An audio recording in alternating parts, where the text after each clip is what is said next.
बड़ी बड़ी ताकतों का भी जिक्र फरमाया, ए मशरिक तू भी अमन में नहीं, ए मगरिब तू भी अमन में नहीं, और ए जज़ायर के रहने वालों। और फिर मुल्क हिंदुस्तान जिसका भी हिस्सा पाकिस्तान है उसको मुखातब करके फरमाया कि तुम्हारी नौबत भी करीब आती जाती है और फिर बहुत फसाद होंगे और तूफान नूह का ज़माना तो अपनी आंखों से देख लोगे। तो यहाँ तूफान नूह के वाक़यात कई दफ़ा गुजर गए हैं और वो जो बदअमनी का नक्शा मसीह अलैहिस्सलाम ने खींचा है वो हमारी आंखों के सामने पूरा हो रहा है। तो ये किसी ख़ास हिस्से के इंसानों के अपने गुनाहों का सबब नहीं हुआ करता, बल्कि अमूमन एक आलम को हिलाने और जगाने और मुतवज्जे करने के लिए कि कुछ हो रहा है, ये वाक़यात रूनुमा होते हैं। अगर ये पेशगोई के बाद हों तो फिर यकीनी तौर पर ये खुदा ताला की तरफ से जगाने का एक निशान बनते हैं। अगर ऐसी कोई पेशगोइयाँ ना हों तो कहीं कहीं कभी कभी ऐसे कुदरती हवादिस पेश आते ही रहते हैं और ना कोई उनको अपनी सदाकत के लिए पेश करता है, ना कोई दलील बनती है। मगर जब किया जाए और जिस वजाहत के साथ बयान किया जाए उसी वजाहत से वाक़यात रूनुमा हो, फिर इंसान को वाकई झुकना चाहिए इस तरफ और तवज्जो करनी चाहिए। समझे? आइए जनाब, फरमाइए क्या एक सवाल है। सूरह अल-मोमिनून आयत 101, सूरह अल-मोमिनून आयत 101 में है वमिन वराइहिम बरज़खुन इला यौमि युबअसून, और इनके पीछे एक पर्दा है उस दिन तक कि वो दोबारा उठाए जाएंगे। हुजूर, मेरा सवाल है कि वो कौन सा डोमेन है जिसकी ये बात हो रही है, किस जगह कौन उठाए जाएंगे? ये तो इसी दुनिया में, इसी जगह, इसी कायनात में ये वाक़या रूनुमा होगा, लेकिन उसकी डायमेंशंस अलग हैं। इसलिए उन डायमेंशंस का जब तक हमें शऊर हासिल न हो उस वक्त तक हम नहीं समझ सकते। ये जो फैसला है ये बज़ाहिर एक जदीद साइंसी ज़ुबान में बात हो रही है, लेकिन हज़रत रसूल अकरम सल्लल्लाहु अलैहि वसल्लम को 1400 साल पहले इसी तरह खुदा ताला ने इत्तला दी और आपने यही लफ्ज़ इस्तेमाल फरमाए हैं जब फरमाया जन्नत के मुतल्लिक़ फरमाया कि अर्ज़ुहु समावात वल अर्द, कि उसका जो दायरा है जन्नत का वो ज़मीन व आसमान पे मुहीत है।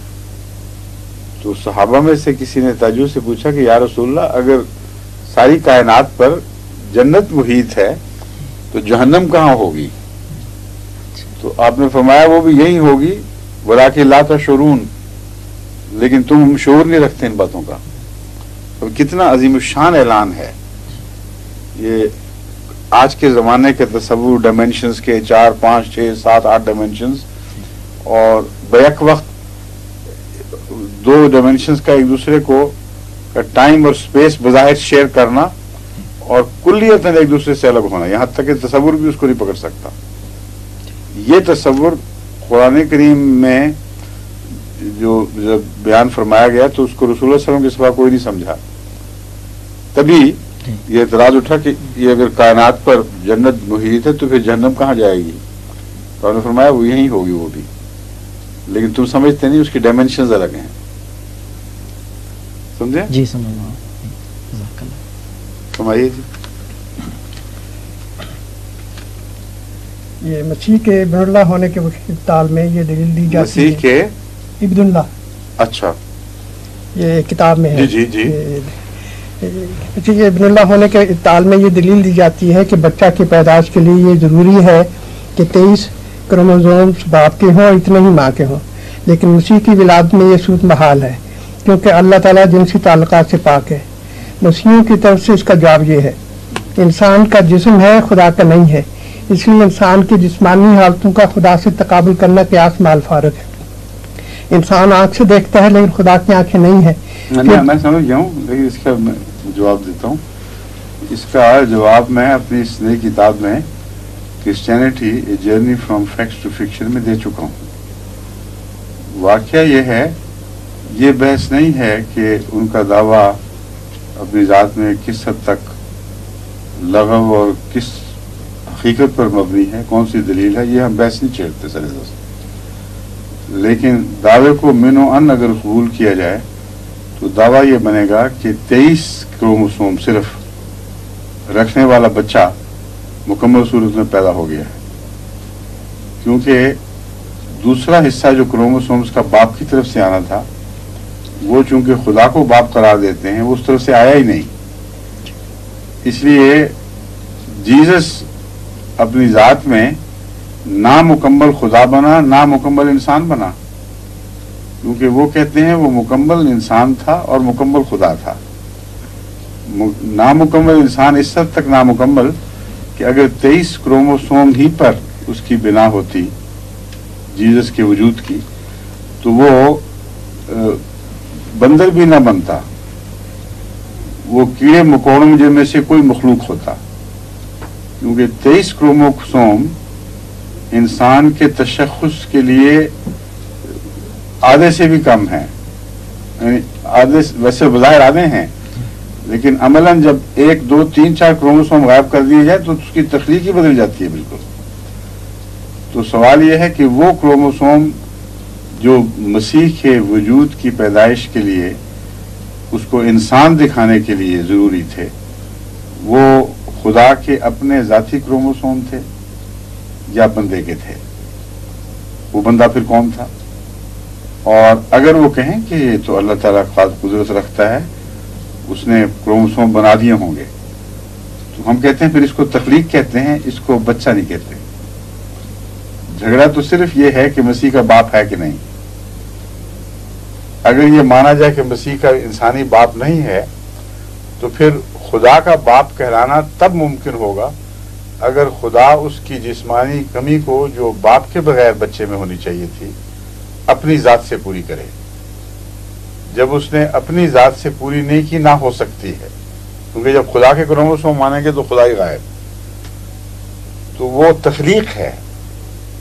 اور تخلیق میں اگر ان کا نظریہ مان لیا جائے 100%، تو ہمیں اس پہ کوئی اعتراض نہیں کہ خدا تعالیٰ نے تخلیق کر دی ہو. جہاں تخلیق ہو گئی وہاں مسیح کے آدھے وجود کا قانون قدرت خالق خدا کے تابع بنتا ہے وہ بھی، اور آدھا وجود اس کا خدا کی خاص تقدیر سے مخلوق بنا ہے. وہ باپ بیٹے کا رشتہ پھر بھی قائم نہیں ہوتا، خالق اور مخلوق کا ہوتا ہے. اور اسی پر قرآن کریم میں زور دیے. قرآن کریم فرماتا ہے کہ خالق ہے وہ اور باپ نہیں ہے کسی چیز کا.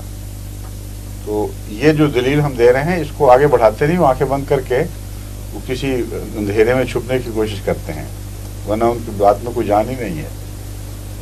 وہ تخلیق نہیں مانتے، وہ تجسم کہتے ہیں کہ خدا مسیح پہلے بھی تھا. مجھے پتا ہے جو وہ تجسم کہتے ہیں تو اس کا مطلب کیا ہے تجسم کا. میں نے اس بات کو بھی اس میں اٹھایا ہے تفصیل سے. ان کی ہر امکانی بھاگنے کی جگہ کا تعاقب کر کے آگے راستہ بند کیا ہے. اس کو بھی لیا ہے، اس بات کو بھی. تجسم پھر اور کس شکل میں؟